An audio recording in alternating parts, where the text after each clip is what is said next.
semua. Kali ini saya sedang klinong-klinong di Jogja ini dengan teman lama saya. Teman lama saya ini adalah punya profesi sebagai penulis, teman-teman.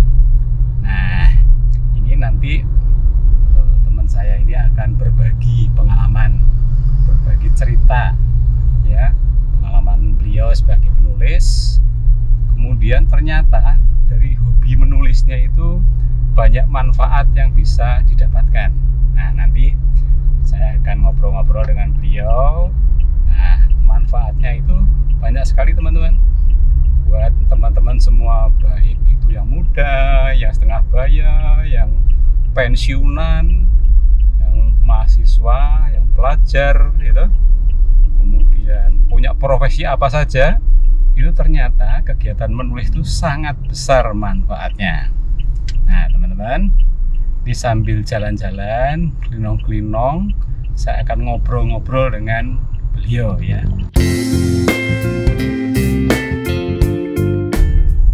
Nah, teman-teman, sekarang teman saya namanya itu adalah Pak Sumar panggilannya.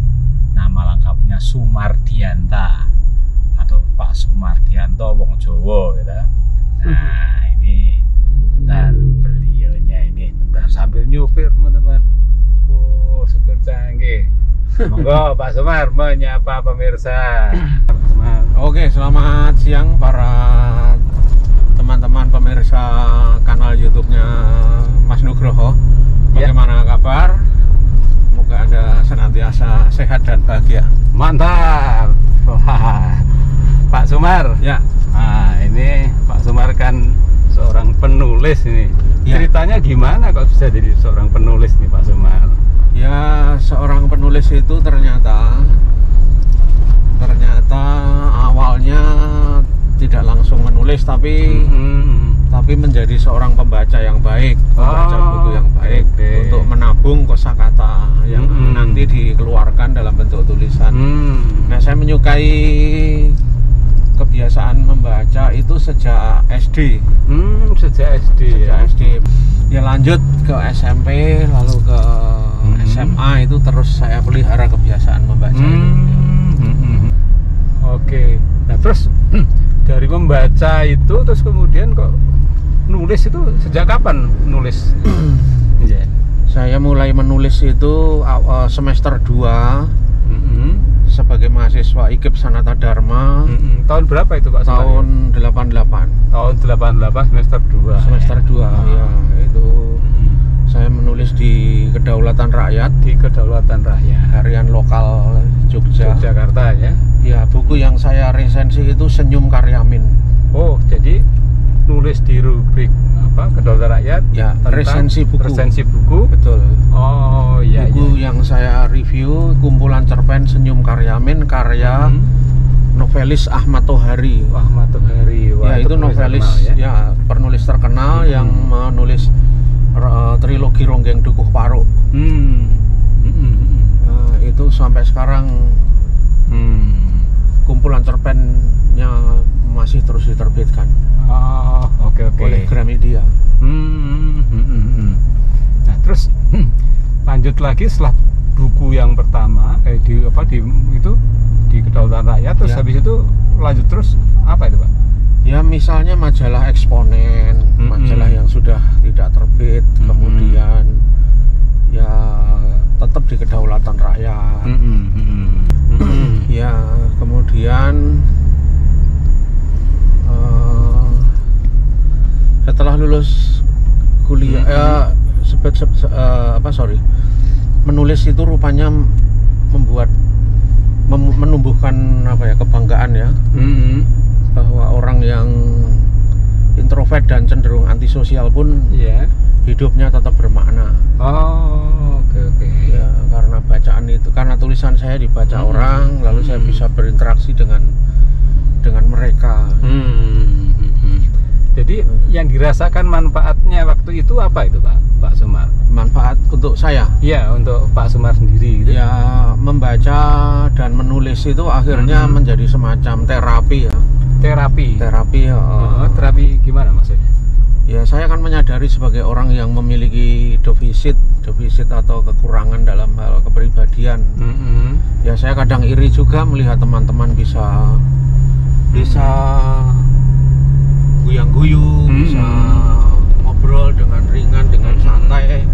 Sementara saya kesulitan gitu loh untuk memulai komunikasi itu, untuk bisa diterima itu sesuatu yang tidak mudah. Tapi sebetulnya malah ini blessing in disguise, Pak. Betul, ya. Jadi di balik introvertnya itu ternyata ada mutiara menulis. Oh, luar biasa, teman-teman. Ya, awalnya saya merasa menyesal kenapa kok saya punya karakter seperti ini gitu. Tapi akhirnya saya bersyukur karena justru kalau saya tidak ditunjukkan kalau saya tidak menemukan diri sebagai orang introvert, mungkin saya nggak berkembang. Saya hanya akan menyalahkan diri sendiri, akan menyalahkan keadaan, akan menyalahkan orang lain gitu. Saya terlebih terjatuh dalam perasaan bersalah, menyalahkan diri sendiri. Itu luar biasa ya. Tapi sekarang nggak kelihatan sekali kalau dulunya introvert, Pak Sumar ya? Ya, sudah tidak kelihatan. Sekarang ini sudah kombinasi antara saya sudah bisa mengkombinasikan bahwa saya tetap seorang introvert, tapi saya juga bisa bergaul. Oke. Nah, terus Pak Sumar, oke, nanti kita akan lanjutkan. Ini kita break dulu sambil kinong-kinong di jalan, menikmati perjalanan.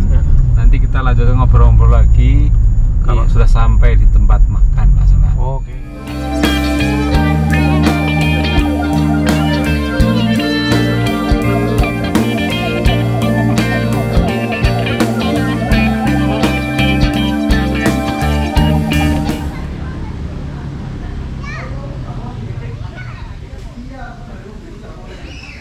Ya, Pak Sumar. Ya. Tadi kan awal-awal menulis itu di media Kedaulatan Rakyat ya.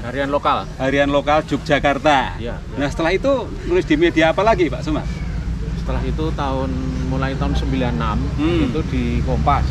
Di Kompas, media nasional ya. Ya, majalah Tempo. Wah. Majalah Tempo, kemudian Gatra, Forum Keadilan. Kemudian The Jakarta Post. Bahasa Inggris. Ya.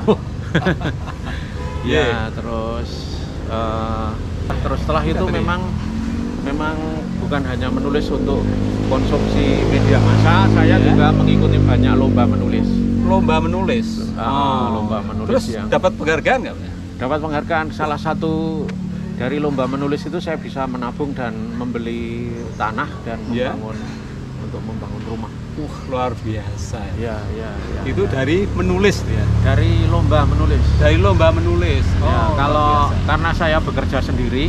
Iya. Kalau menulis di surat kabar itu honornya ya untuk tambah-tambah income. Iya. Anak kedua saya, itu lahir tahun 96 itu lahir di puskesmas.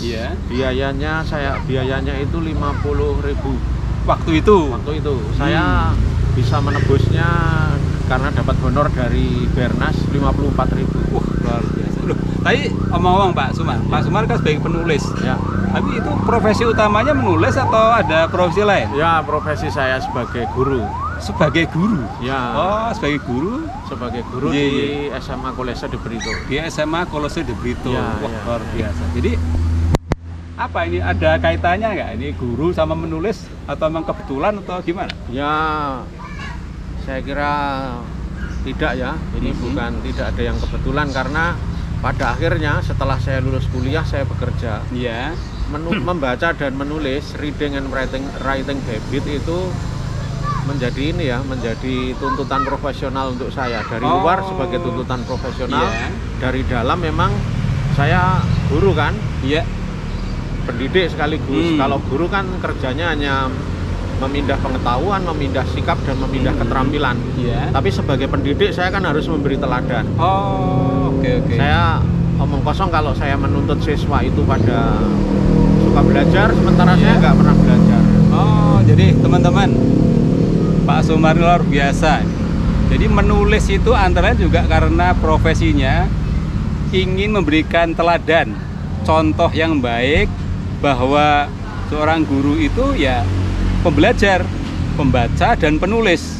Luar biasa Pak Sumar. Nah, terus oke, terus menulisnya selain tadi di media nasional maupun lokal, terus nulis apa lagi Pak Sumar? Nah, setelah itu seperti halnya murid-murid saya kelas 1 naik kelas 2, naik kelas 3, kelas 10, 11, 12 sekarang guru juga harus naik kelas.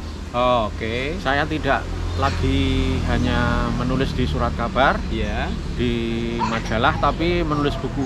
Nulis buku? Nulis buku. Oh, sejak tahun berapa nulis buku? Tahun 2009. 2009 menulis buku? Ya, judulnya Simply Amazing. Itu buku pertama? Buku pertama dan kebetulan langsung diterbitkan oleh Gramedia Pustaka Utama. Buku pertamanya adalah Simply Amazing. Itu tentang apa intinya? Intinya tentang ini, saya ini kan sangat menyukai kesederhanaan. Iya.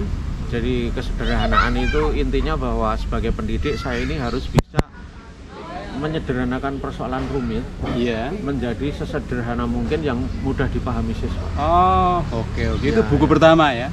Terus buku-buku selanjutnya apa aja bisa diceritakan? Buku berikutnya tahun 2013 itu Guru Gokil Murid Unyu. Oke. Kebetulan saya generasi kapal selam tahun 60-an yang bergerak perlahan di kedalaman makna. Sementara saya mengajar generasi digital, native digital.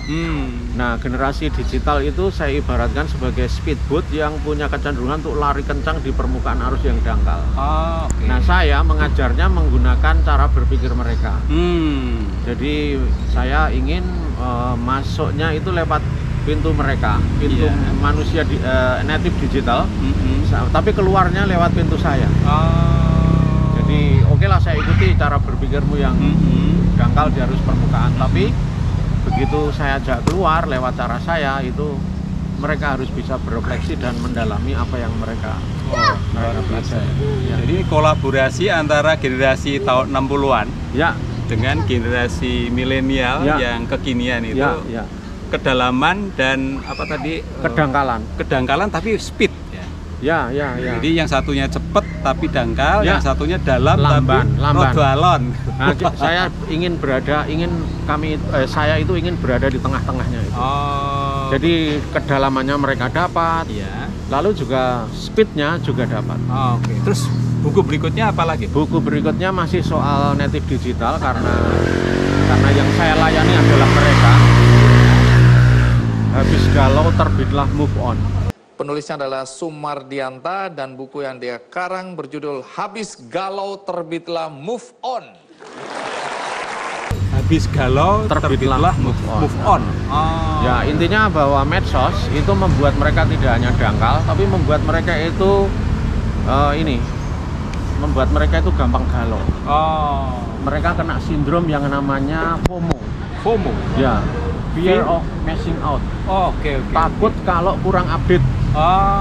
Dan maka sedikit-sedikit update di Instagram, kecuali Instagram YouTube, Facebook, Twitter, nyetatus di WhatsApp. Nah, itu salah satu bentuk kedangkalan mereka. Nah,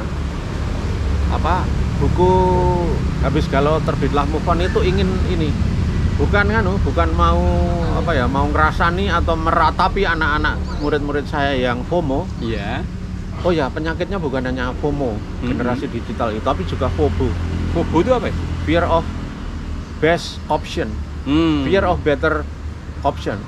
Anak-anak ini kesulitan membuat keputusan yang terbaik. Oke. Nah, kita harus dampingi dan bantu mereka. Nah, yang menarik lagi, buku Habis Galau Terbitlah Move On itu mau mengubah mental FOBO itu menjadi JOMO. Apa lagi itu? Joy of Missing Out. Nikmatilah.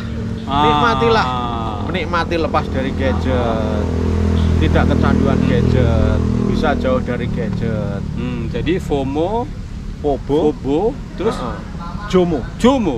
Joy of Missing Out. Nah, itu buku apa? buku Habis Galau Terbilang Move On. Oke, terus Galau karena itu ya. Hmm. Galau karena ini Jomo Pobu. Move on-nya karena mereka bisa move on karena menemukan Jomo. Oke. Buku selanjutnya apa, Pak Sumar? Buku selanjutnya, oh ya, sejak buku ketiga ini, saya merasa bahwa popularitas itu duri. Popularitas itu sungguh merepotkan saya, menyiksa saya, dan saya ini kok introvertnya muncul lagi. Ini bukan saya ini. Saya nggak bisa menikmati. Tapi sebentar, sebelum ke sana, itu dari buku-buku yang ditulis itu, Ya. saya pernah lihat masuk TV, masuk TV Kick Andy, Ya, itu ya. gimana itu? Ya, buku Habis Galau, buku Guru Bokel Murid Tunyo, itu ceritanya dibeli oleh Metro TV. Oke. Dibagikan untuk Kick Andy Show. Nah, tapi mungkin dalam sejarah Kick Andy ya baru pertama kali ini Bang Andi itu tidak hanya membagikan buku tapi ingin ketemu dengan penulisnya.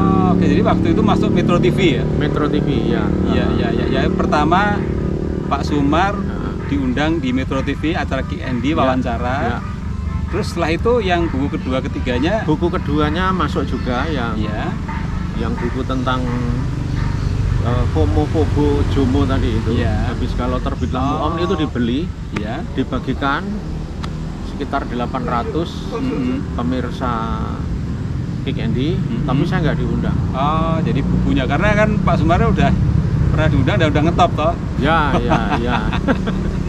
Baik, Ya. Oke, itu nulis buku. Terus kemudian setelah itu kenapa tadi kok bukan saya karena introvert, terus gimana? Terus selanjutnya gimana? Ya, akhirnya saya tetap pengen menulis, tapi nulisnya bukan untuk kepentingan glorifikasi saya, bukan untuk Joyo Kawijayan kalau istilah orang Jawa itu ya, tapi saya pengen membuat orang lain terkenal juga. Iya. Terus jadi saya apa tetap yang dilakukan? Yang saya lakukan adalah mengajak orang lain berkolaborasi. Dengan Dita Putih Saraswati. Itu saya menulis tentang ini, mendidik pemenang bukan pecundang. Oke. Jadi peran Pak Sumar waktu itu dalam hal ini apa? Co-writer. Saya co-writer, ya. Co-writer bersama Jadi Dita Putih Saraswati, dosen matematika di Universitas Sampurna. Terus berikutnya apa lagi yang sebagai co-writer? Sebagai co-writer saya membantu tulisannya ini, tulisan Tarto, Pak Sutarto, guru fisika SMA Kanisius Menteng, Jakarta. Oke, jadi intinya sebagai co-writer, dan setelah itu ada lagi beberapa. Ya, setelah itu memang ada lagi buku lagi, itu kami tulis bertiga bersama Pak Gunawan Wibisono, seorang peracik bumbu. Seasoning Adventures. Petualangan gila peracik bumbu. Oke, terus ada lagi Pak yang sebagai co-writer? Pak Gunawan, Tarto sudah tadi ya. Iya. Nah, setelah itu saya sudah shifting lagi, geser lagi. Tidak sebagai co-writer. Iya. Tapi saya mencoba sebagai konsultan penerbitan. Tapi sebelum itu saya ghostwriter apa? Oh ya, itu bareng ya dengan. Kalau co-writer itu namanya masih muncul. Nama muncul. Tapi kalau yang ketiga ghostwriter itu? Ghostwriter itu ya saya membantu orang yang punya ide. Namanya udah nggak muncul. Punya ide, saya buatkan kerangkanya. Iya. Terus setelah itu digali lewat wawancara atau dokumen-dokumen dia. Iya. Lalu setelah itu dicarikan ini referensinya, kemudian kemudian itu jadi buku. Tapi saya sudah nggak muncul di situ. Jadi yang muncul hanya si penulisnya yang punya ide, yang punya konten itu ya. Jadi yang pertama adalah sebagai penulis sendiri, namanya muncul. Presensi namanya. Penulis artikel. Presensi itu kan pengulas buku. Oke. Kemudian naik pangkat menjadi penulis artikel di koran lokal maupun nasional. Kemudian naik pangkat lagi menjadi menjadi penulis buku. Setelah menulis buku lalu menjadi co-writer, namanya masih muncul, kolaborasi. Terus yang ketiga ghostwriter. Itu betul-betul sinergi itu karena lebur hilang itu. Namanya nggak muncul, ya kayak ghost itu ya, rohnya saja yang berasa. Jadi di tulisannya masih berasa, ada aromanya Pak Sumar gitu ya. Wah, tapi namanya bukan saya. Oke, Pak Sumar sudah cerita banyak ini tentang latar belakang menulis dan profesinya Pak Sumar. Nah, kira-kira ada tips-tips tertentu untuk teman-teman pemirsa ini yang bisa dibagikan? Anda semua, terutama yang generasi muda, generasi native digital atau generasi milenial atau generasi Z, tidak ada pekerjaan Anda itu yang nanti tidak menuntut Anda cakap mengolah informasi. Bahwa generasi ini adalah generasi yang tidak mendalam, nggak suka membaca, tapi Anda akan menjadi pribadi yang beda. Anda akan punya faktor pembeda kalau Anda suka membaca. Yang membedakan Mas Nugroho dengan saya, dengan Caca, dengan generasi digital sekarang ini itu cuma satu, Mas. Iya, apa itu? Satu, buku-buku yang Anda baca. Dua, orang-orang kepada siapa Anda berelasi. 5 tahun, 10 tahun lagi, yang membedakan saya dengan Anda sudah saya buktikan. Jadi pembeda itu adalah kedalaman itu melalui membaca. Itu yang akan menjadi faktor pembeda. Itu siapa lagi tipsnya nih? Sekarang tips untuk saya yang menjelang pensiun dan Mas Nugroho, pemirsa yang seusia kita lah ya. Nugroho yang sudah pensiun. Kalau Anda tidak suka membaca dan menulis, jangan khawatir. Anda tidak perlu ribet-ribet memulai dari nol dan menulis. Mas Nugroho dan teman-teman pensiunan, kaum profesional itu kaya pengalaman. Jadi menang di mindset, menang di skill set, menang di tool set. Ceritakan saja, diceritakan, direkam, naik sempat. Pengalamannya direkam saja. Sehari misalnya 1 jam 2 jam. Nanti kalau 1 tahun itu kan rekamannya kan udah banyak. Cara ngerekamnya gimana? Ya dia ngomong saja. Ngomong terus direkam pakai apa gitu? Direkam pakai HP atau pakai apalah alat yang bisa merekam. Terus. Nah, tapi memang sebelum direkam sebaiknya dibuat kerangkanya. Hari ini saya mau ngomong apa. Nah, setelah itu nanti kalau mau jadi buku, Anda para pensiunan ini tinggal menyerahkannya ke editor. Editor akan mentranskrip. Editornya adalah tadi Pak Sumar itu. Wah, jangan saya. Jadi saya tidak sedang promosi saya. Carilah editor yang juga sekaligus sebagai co-writer, juga sebagai ghostwriter. Jadi itu nanti akan ditranskrip menjadi bahasa tulis. Nanti akan kelihatan lubang dan celahnya. Nah, ghostwriter, co-writer Anda ini nanti yang akan pergi ke perpustakaan, akan mengupdate ini supaya jadi gemuk. Supaya ada tulang-tulang tadi ada dagingnya. Lalu yang tadinya mungkin transkripnya itu 50 halaman, setelah melewati riset kepustakaan jadi 200 halaman. Jadilah buku. Buku atas nama yang punya ide. Saya pensiunan atau teman-teman yang sudah pensiun nulis tuh manfaatnya apa? Satu yang paling penting, supaya para pensiunan ini tidak menggerus gitu ya, karena penghasilannya menyusut. Justru para pensiunan ini akan mendapat income yang lebih besar dibandingkan ketika masih aktif bekerja. Gitu? Ya, karena sekarang model penjualannya kan direct selling melalui medsos ya. Melalui jualan melalui Instagram yang berpromosi berbayar itu. Melalui Facebook. Nah, itu dengan model pemasaran medsos yang sudah ada aplikasinya itu, sepertinya itu buku-buku itu akan menjadi bestseller. Gitu. Nah, saya punya dugaan, buku-buku cetak konvensional milik para penerbit itu agak kesulitan dijual karena kalah dengan penjualan buku langsung seperti ini melalui medsos. Jadi teman-teman semua yang sudah punya jam terbang tinggi, udah malang melintang sebagai eksekutif, sebagai pengusaha, sebagai apapun profesi teman-teman semua, bisa menuangkan dalam bentuk tulisan pengalaman perjalanan hidup Anda. Gitu Pak Sumar? Dan dari tulisan itu teman-teman bisa mendapatkan income. Gitu Pak Sumar? Iya.